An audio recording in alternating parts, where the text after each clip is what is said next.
Assalamualaikum warahmatullahi wabarakatuh.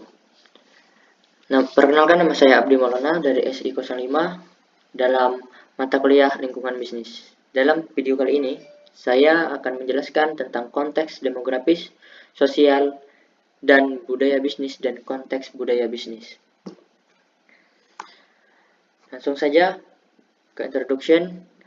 Faktor sosial dan budaya yang mempengaruhi bisnis termasuk sistem dan praktik kepercayaan, adat istiadat, tradisi, dan perilaku semua orang di negara tertentu. Tren mode dan kegiatan pasar yang mempengaruhi tindakan dan keputusan. Perspektif sosial budaya adalah salah satu faktor terpenting yang mempengaruhi keputusan manajer pemasaran dan tujuan strategis perusahaan memasuki pasar luar negeri yang baru. Yang pertama, lingkungan demografis bisnis. Lingkungan demografis bisnis. Demografi adalah studi tentang populasi dalam hal ukuran keseluruhan dan ukuran mereka. Karakteristik struktural. Dari sudut pandang bisnis, bidang-bidang utama yang menarik termasuk struktur usia populasi tertentu, keseimbangan gendernya, distribusi geografisnya, dan kecenderungan untuk ukuran dan struktur populasi berubah dari waktu ke waktu. Seperti disebutkan di atas, perubahan demografis dapat memiliki implikasi penting bagi kedua sisi, ekonomi dan karenanya untuk organisasi dari semua jenis. Ukuran populasi.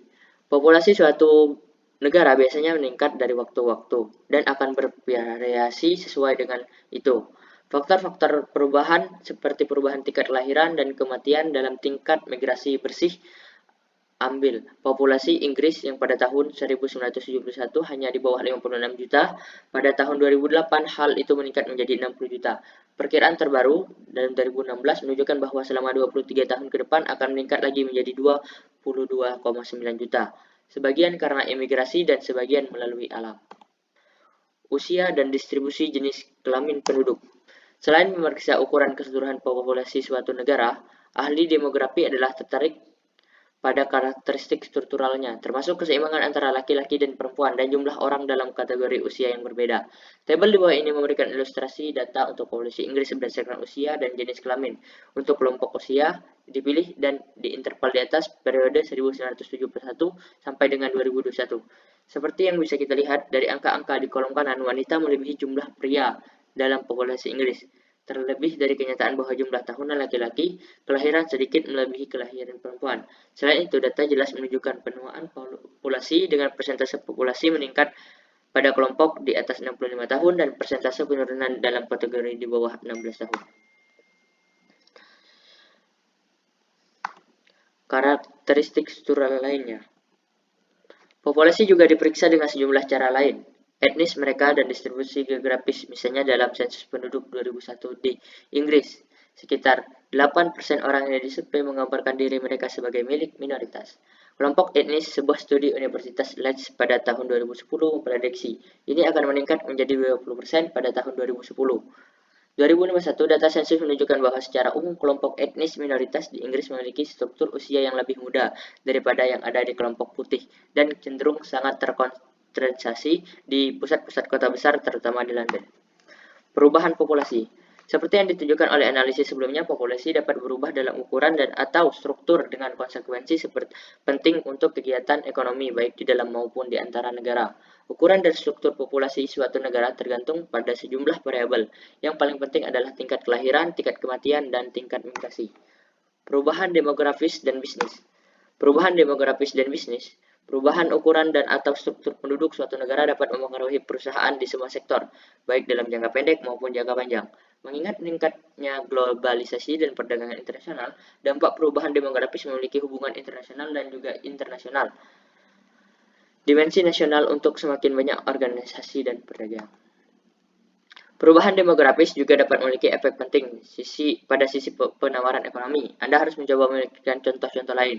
Pertama, ketika populasi tumbuh dalam ukuran permintaan untuk berbagai jenis barang dan jasa juga cenderung tumbuh, misalnya energi, barang, tahan lama konsumen, makanan, populasi yang terus bertambah juga, menyediakan tenaga kerja yang lebih besar, dan hal-hal lain yang sama. Yang kedua, sebuah populasi penuaan meningkatkan permintaan untuk berbagai publik, swasta, dan barang, dan jasa sektor sukarela, misalnya perawatan, kesehatan, pensiun, liburan, dan spesialis perumahan terlindung. Ini juga menciptakan populasi yang semakin Tergantung kantor untuk tanggung jawab anggaran. Di Inggris telah menghitung bahwa pada tahun 2019 negara itu populasi yang menua akan membebani expenditure tambahan sebesar 19 miliar. Konteks sosial. Sebagai bagian dari masyarakat, organisasi tunduk pada berbagai pengaruh sosial yang bervariasi baik pada tingkat umum maupun tingkat tertentu. Pada bagian ini, kami mempertimbangkan beberapa faktor kunci. Dalam lingkungan sosial, organisasi dimulai dengan konsep kelas sosial.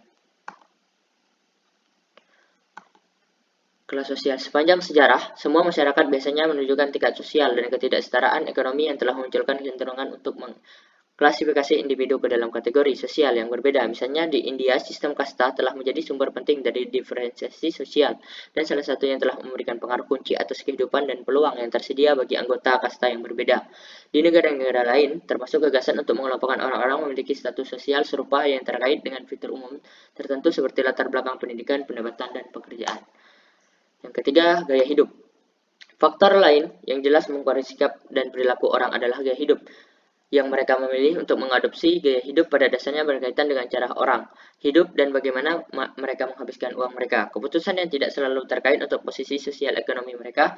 Dua individu dengan pekerjaan yang sama dan secara nominal di kelas sosial yang sama mungkin memiliki gaya hidup yang sama sekali berbeda.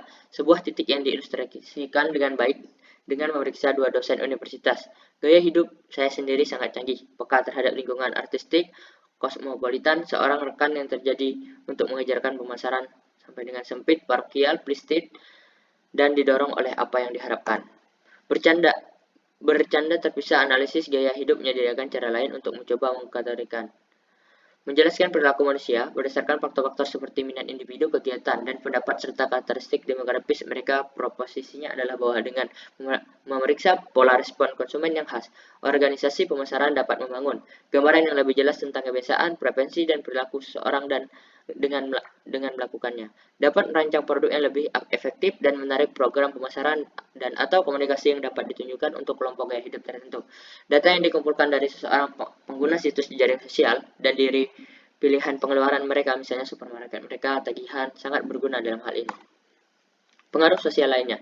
Meskipun penting untuk mempertimbangkan pengaruh faktor sosial yang luas seperti kelas dan gaya hidup, perlu juga diingat bahwa konsumen adalah individu, bahwa mereka tunduk pada pengaruh yang berasal pada tingkat pribadi. Pengaruh tersebut termasuk luas, berbagai individu dan kelompok dengan siapa kita berhubungan selama hidup kita, dan siapa yang mempengaruhi sikap, nilai, pendapat, dan atau perilaku kita.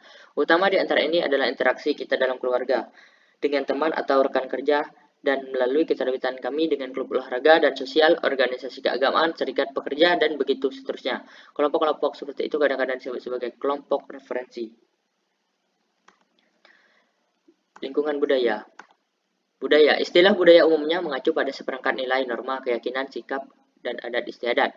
Sistem dan artefak diturunkan dari generasi ke generasi melalui proses sosialisasi, dan yang mempengaruhi bagaimana individu melihat dunia dan bagaimana mereka berperilaku. Didefinisikan dengan cara ini, budaya dapat dilihat memiliki setidaknya 3 fitur penting, terdiri dari kedua bahan, misalnya artefak manusia seperti bangunan, sastra, seni, musik, dan elemen abstrak. Dan dipelajari dan ditransmisikan secara sosial dari waktu ke waktu, dan itu mempengaruhi perilaku manusia. Subbudaya. Sebuah masyarakat jarang jika pernah homogen secara budaya. Dalam setiap budaya, subbudaya biasanya terdiri dari kelompok individu dengan sistem nilai bersama berdasarkan pengalaman umum, asal, atau situasi. Subkelompok yang dapat diidentifikasikan ini mungkin dibedakan berdasarkan kebangsaan, ras, etnis, agama, usia, kelas, lokasi geografis, atau beberapa faktor lain. Dan sikap, perilaku, adat istiadat, bahasa, dan artefak mereka sering mencerminkan subbudaya. Terkadang perbedaan seperti itu bisa relatif mudah diakomodasi dan akhirnya dapat dikembangkan melalui hukum dan atau di proses politik, misalnya Majelis Skotlandia dan Wales. Lihat 4. Di lain waktu, perbedaan subbudaya menjadi sumber tingkat konflik yang cukup besar antara berbagai subkelompok, mengakibatkan perpecahan serius dalam masyarakat dan bahkan dalam perang saudara dan genosida. 5. Aplikasi segmentasi pasar. Aplikasi segmentasi pasar. Pemasaran telah lama menyadari pentingnya demografi, sosial, dan budaya, faktor-faktor dalam membentuk permintaan masyarakat akan barang dan jasa. Hal ini dicontohkan oleh konsep segmentasi pasar. Segmentasi pasar mengacu pada praktik membagi pasar menjadi kelompok yang berbeda.